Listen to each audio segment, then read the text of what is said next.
আসসালামু আলাইকুম প্রিয় দর্শক, আশা করি যে যেখানে বসে দেখছেন ভালো আছেন, সুস্থ আছেন। আমি হাসিনা আক্তার, টেবিল টকের পক্ষ থেকে সবাইকে স্বাগত জানাচ্ছি আমাদের এখনকার অনুষ্ঠান দেখার জন্য। প্রিয় দর্শক, যে বিষয়টি নিয়ে আমরা আলোচনা করব তা হচ্ছে যে বিচারিক ক্ষমতা পেল সেনাবাহিনী, লাভ বা ক্ষতি কি, এটি নিয়ে আমরা আলোচনা করব। এবং ডোনাল্ড স্লো বাংলাদেশে এসেছে, বাংলাদেশে আসার আগে এবং পরে দিল্লিতে গিয়েছে, এবং সেখানে আসলে কি ধরনের আলোচনা হলো, এবং জয়শঙ্কর যে কথা বলেছে বাংলাদেশের সাথে কাজ করতে চায়, এই সরকারের সাথে কাজ করতে চায়, সে কথা আগেও বলেছে। বাট এইটার মধ্যে নতুনত্ব কি আছে যে ডোনাল্ড স্লো আসার পরে যে কথা বলেছে, সব মিলিয়ে বাংলাদেশের বর্তমান রাজনৈতিক পরিস্থিতি নিয়ে আমরা কথা বলবো। কথা বলার জন্য আমাদের সাথে উপস্থিত আছেন মেজর দেলোয়ার হোসেন। আপনাকে স্বাগত আমাদের আজকের অনুষ্ঠানে। ধন্যবাদ। আমি প্রথমেই সেনাবাহিনীর বিষয়টা আপনার সাথে আলোচনা করতে চাই, যে সেনাবাহিনীর যে বিচারিক ক্ষমতার কথা বলা হয়েছে, যে আজকে দেওয়া হলো 2 মাসের জন্য। তো এইখানে আপনি কি মনে করেন সেটা বাংলাদেশের রাজনীতিতে কতটা ভালো হবে এবং খারাপ হতে পারে কিনা, সে নিয়ে আপনার কাছে শুনতে চাই। ধন্যবাদ। আসলে প্রথমেই দেশপ্রেমিক বাংলাদেশি দেশে বিদেশে যে যেখানে আছেন, আসসালামু আলাইকুম। প্রশ্নটা বাংলাদেশ সশস্ত্র বাহিনীকে যে বিচারিক ক্ষমতা দেওয়া হলো, সেটা রাজনৈতিক প্রভাবের সাথে আসলে প্রশ্নটা হচ্ছে দেশের সাথে প্রভাব। দেশের যেই বর্তমান অবস্থা, এটা আরো আগে হওয়া উচিত ছিল, কিন্তু এটা দেরিতে হলেও হয়েছে। বিকজ বাংলাদেশের এখনো 50% পুলিশ কিন্তু সক্রিয় না। তার মাঝখানে যারাও সক্রিয়তায় আনা হয়েছে, তারাও কিন্তু আসলে সক্রিয় কিনা সেটা বুঝতে হবে। কারণ এই পুলিশের মাঝখানে একটা বিশাল অংশই কিন্তু গোপালী এবং আওয়ামী পুলিশের অংশ রয়ে গেছে।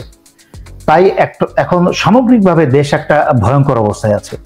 এই জন্য এই বিচারিক ক্ষমতা অত্যন্ত জরুরি ছিল, নাম্বার 1। নাম্বার 2 হচ্ছে, এই বিচারিক ক্ষমতা বাংলাদেশ সশস্ত্র বাহিনীর জন্য একটা উত্তম সময়, তাদের পুরনো গৌরবকে আবার জনগণের মনে ফিরিয়ে নিয়ে আসা, সেই আস্থার জায়গায় ফিরিয়ে নিয়ে আসার একটা অপূর্ব সুযোগ।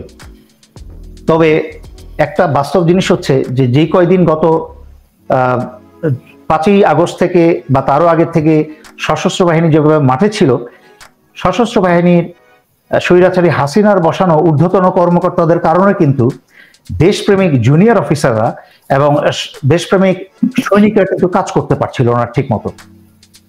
এবং এই বিচারিক ক্ষমতা দেওয়ার পরেও আমাদের উদ্যোগী দেশপ্রেমিক সাহসী অফিসাররা এবং কি বলে সশস্ত্র বাহিনীর সকল পদবীর সদস্যরা কিন্তু কাজ করতে চাইবে।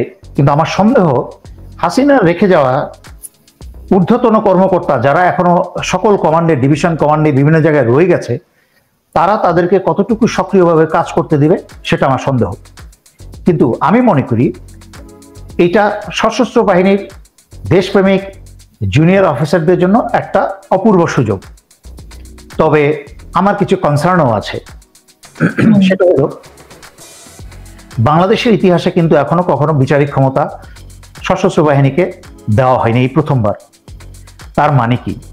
তার মানে এই যে একটা ম্যাজিস্ট্রেসি পাওয়ার বা একটা জাজ বা বিচারকের ক্ষমতা, এই ক্ষমতাটার সম্পর্কে আমি জানি না এনডিসিতে বা এডব্লিউসিতে বা কোনো জায়গায় বিষয় আছে কিনা, পড়ানো হয় কিনা। যদি পড়ানো হয়েও থাকে তাহলে শুধুমাত্র সেটা সিনিয়র অফিসারদের জন্য। কিন্তু মাঠ পর্যায়ে যারা কাজ করবে, যেই সব ইয়াং অফিসাররা, তাদের এই ব্যাপারে কোনো জ্ঞান নেই বললেই চলে। তাই সশস্ত্র বাহিনীর, বিশেষ করে সেনা প্রধানের জন্য অত্যন্ত জরুরি দায়িত্ব হচ্ছে অতি দ্রুত 2 দিনের জন্য হলেও বিভিন্ন ডিভিশনে, সেনাবাহিনীর বিভিন্ন পর্যায়ে বা ফরমেশনে তাদের জন্য একটা ট্রেনিং কর্মসূচি বা প্রশিক্ষণ কর্মসূচি চালু করা, এই দায়িত্ব নিয়ে মাঠে নামার আগে।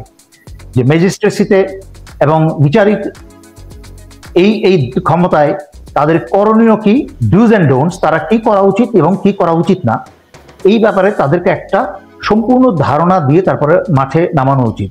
আর নয়তো কিন্তু একটা ভালো উদ্দেশ্য নিয়ে, ভালো একটা নিয়ে মাঠে নামার পরেও কিন্তু সেটা ক্ষুণ্ণ হতে পারে, নষ্ট হতে পারে। এবং সবসময় মনে রাখতে হবে, এই অপূর্ব সুন্দর প্রয়াসকে, চেষ্টাকে নষ্ট করার জন্য কিন্তু একটা সশস্ত্র বাহিনীতে এবং বাইরে এবং ভারতের রয়ের সহযোগিতায় একটা বিশাল বিরোধী দল কাজ করছে এবং করবে। এমন এমন কিছু কাজ করবে যেই কাজটা করে সশস্ত্র বাহিনীর উপর দোষ চাপিয়ে দেওয়ার চেষ্টা করবে। সুতরাং এই ব্যাপারে আমাদেরকে অত্যন্ত অত্যন্ত অত্যন্ত সাবধান থাকতে হবে। যেটা আমি গত প্রায় মাসখানেক ধরে বলে আসছি, নিরাপত্তার কথা, নিরাপত্তায় সর্বোচ্চ গুরুত্ব আরোপ করে আমি কথাগুলো বলে আসছি। এই বিষয়টা কিন্তু তারই একটা অত্যন্ত সম্পর্কিত একটা অংশ, তাই এটাকে অত্যন্ত গুরুত্বের সাথে নিতে হবে। এবং আমরা, সরি উত্তরটা লম্বা হলো, অত্যন্ত গুরুত্বপূর্ণ এটা বলতে হচ্ছে আমাকে। একই সাথে সশস্ত্র বাহিনীকে এই বিচারিক ক্ষমতা দিয়ে এমন একটা সময় নামানো হচ্ছে যখন আগামী 2টা মাস বাংলাদেশের জন্য অত্যন্ত স্পর্শকাতর একটা সময়। কি জন্য স্পর্শকাতর সময়? ভারত যখন উঠে পড়ে বাংলাদেশের স্বাধীনতা সার্বভৌমত্বকে খর্ব করার জন্য এবং ধ্বংস করার জন্য উঠে পড়ে বাহ্যিক এবং বাহির দেশ থেকে এবং আভ্যন্তরীণভাবে যেভাবে চেষ্টা চালিয়ে যাচ্ছে, অর্থ, জনশক্তি এবং সকল প্রকার ষড়যন্ত্র নিয়ে, ঠিক এমন একটা সময় অক্টোবর মাসে কিন্তু দুর্গাপূজা, আবার নভেম্বর মাসে কিন্তু যুক্তরাষ্ট্রের নির্বাচন। তার মানে কি দাঁড়ালো? এটা যদি আমরা অল্প করে বিশ্লেষণ করি, যেটা কোনো ঘটনা না হতেই আওয়ামী লীগ এবং ভারতের মিলে বিভিন্ন মন্দিরে আক্রমণ করছে, হিন্দুদের বাড়িতে আক্রমণ করছে, তা নিয়ে ওই দিক দিয়ে আবার ভারতেই কিছু বাংলাদেশে কিছু দেশদ্রোহী লেলিয়ে দিয়েছে, যারা গত 15 বছর কোনোদিন কোনো প্রতিবাদ করে নাই। হিন্দুদের উপর আওয়ামী লীগ এত অত্যাচার করেছে। আমি আগের ভিডিওতেও বলেছি, সারা পৃথিবীর সামনে ভিডিও ক্যামেরায় ধারণকৃত বিশ্বজিৎকে কুপিয়ে হত্যা করেছে আওয়ামী লীগ সন্ত্রাসীরা। তারপরেও কিন্তু কোনোদিন 10টা হিন্দু রাস্তায় নেমে তার জন্য বিচার চায় নাই বা আন্দোলন করে নাই। কিন্তু যখন বাংলাদেশের এরকম একটা ক্রান্তি লগ্নে এই দেশের দায়ভারকে, এই দেশের শান্তি ফিরিয়ে নিয়ে আসতে একটা উপদেষ্টা সরকারকে বসানো হয়েছে, ঠিক তখনই দেশে অশান্তি সৃষ্টি করতে ভারতের পক্ষ হয়ে এবং বাংলাদেশের বিরুদ্ধে গিয়ে আমরা কিছু উচ্ছৃঙ্খল তথাকথিত হিন্দু ভারতের রয়্যাল লোককে দেখছি, তারা ভারতের প্ররোচনায় বাংলাদেশে অশান্তি সৃষ্টি করার চেষ্টা করছে। এবং আমরা ইদানিং দেখেছি যে ভারতের রয়ের এক গোয়েন্দা, এক তথাকথিত হিন্দু ব্যক্তি কিন্তু হিন্দুদের প্রতিমা ধ্বংস করতে গিয়ে তারা গ্রেফতার হয়েছে। একদম স্পষ্ট উদাহরণ। এটা নিয়ে কিন্তু ওইসব তথাকথিত আন্দোলনরত হিন্দু নেতাদের কোনো বক্তব্য শুনবেন না। যেখানে স্বর্ণা দাস স্বাভাবিক দৈনন্দিন জীবনযাপনের সীমান্ত যাচ্ছিল, যেটা এলাকাবাসী সীমান্তবাসীরা সাধারণত করে থাকে, এই পার ওই পার দুই পারি যাচ্ছিল, তাকে গুলি করার চেষ্টা করার আগে স্বর্ণা দাস অনুরোধ করেছে যে আইনগতভাবে আপনারা আমাদেরকে গ্রেফতার করেন, আমাদেরকে মারবেন না। তারপরও মেরেছে। সেইটাকে উল্টা রং দিয়ে কিন্তু এই হিন্দু সমাবেশে প্রচার করা হয়েছে, ভারতের পক্ষে কথা বলা হয়েছে। আজকে আমরা দেখছি ভারতে গিয়ে বাংলাদেশি একটা ভারত বিরোধী পোস্ট দেওয়ার কারণে ফেসবুকে তার ভিসা ক্যান্সেল করে বাংলাদেশে ফেরত পাঠানো হয়েছে।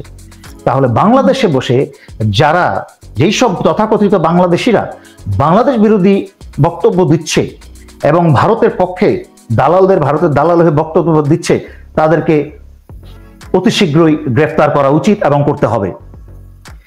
সুতরাং যেই জন্য কথাটা এগুলো টানলাম, তার মানে এই যে সামনে দুর্গাপূজা, আপনি কি অবাক হবেন? বাংলাদেশের জনগণ কি অবাক হবে?